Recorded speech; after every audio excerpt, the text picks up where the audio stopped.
my channel guys. Today's video kanang atong pagaistoryahan karon ang about sa mga kabit. Kabit ha atong istoryahan ang mga kabit.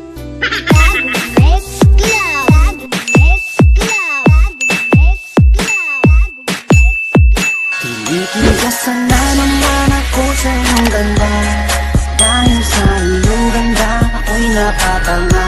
Makapost sa Facebook ni mga kabit, wow, feeling happy. Eh di wow, kamo na'y happy.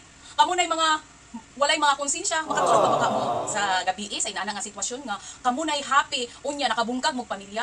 Okay ra sa inyo? Diyos ko, kamo na yun. Kamo na gigitagna sa mananagna no nga, inana, nakabungkag mong pamilya na.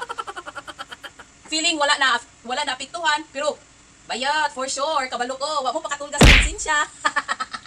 Dili man lang namuabot sa inyo ura mismo. Pero mark my words, gaba is coming. Kung hindi manggaling na ura mismo mo abot sa inyo ha.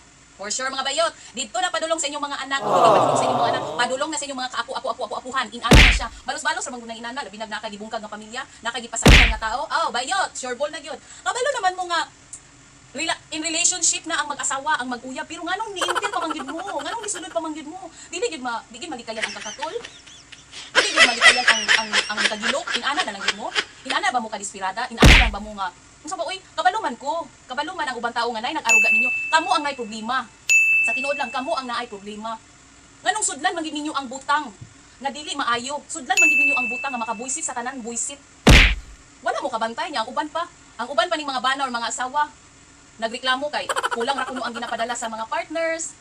Diyos ko, kulang ginay ngano gibuisit na manggod mo. Gibuisit na mo. Inaana naman ang pagpangabit. Bisan pa nimo unsa og hawid sa kwarta mura ra kag nag-alkansiya ana nga buslot. Sige kag hulog. Pero wala. Nilahos dito siyang lubot. may gali kay nakahawid mo anang inana ang kantidad nga kwarta no. Inyo lang giusik-usikan, inyo lang gigamit sa inyong bisyo, inyo lang gamit sa pagpangabit.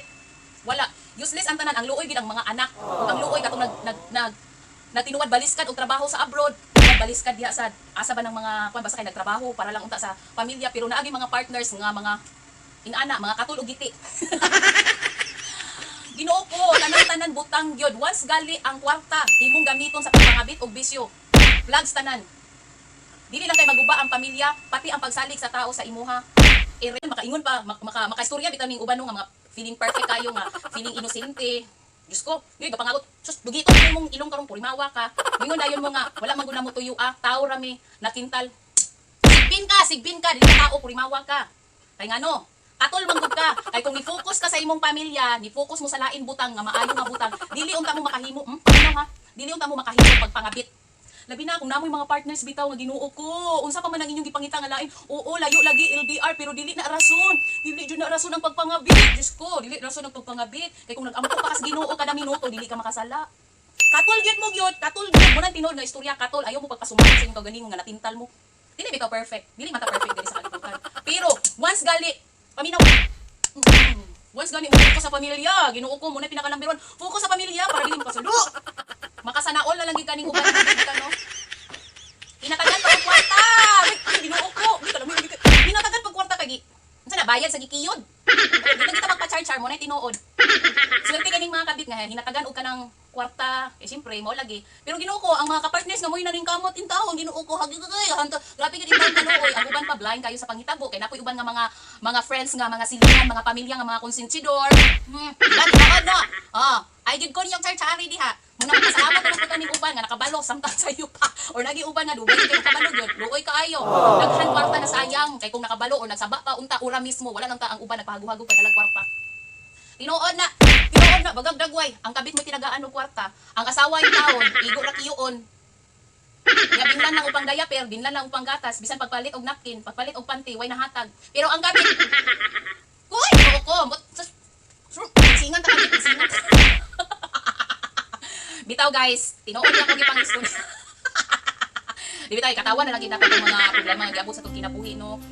Kung kinsa magaling nakakita ani nga video.